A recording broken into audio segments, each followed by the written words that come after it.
pipe, right? So what part do you think I'm making on this table with that part right there?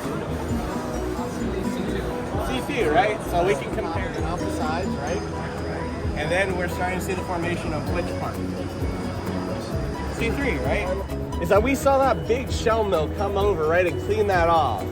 But on this one, what's interesting is that we also saw it come around, right? So we can use our tools to reduce the number of tooling that we would use, right, to have a faster part.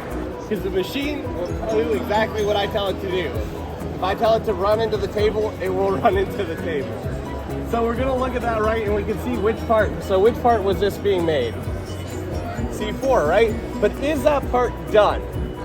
No, right? So I have to go into second operation, right? So when we're doing this and we're coding, we have to understand exactly how this is going to be made. We have to see it before we even start throwing this into programs, right? So on that, what is that number there?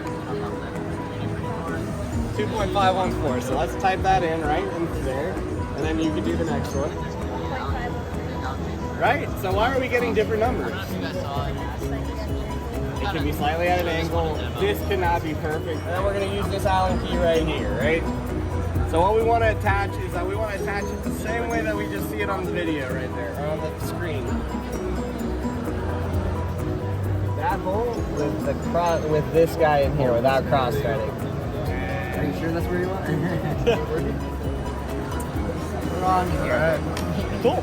So that to me is a completed errand. You can see, right? That's being created that way, right? It's like a train.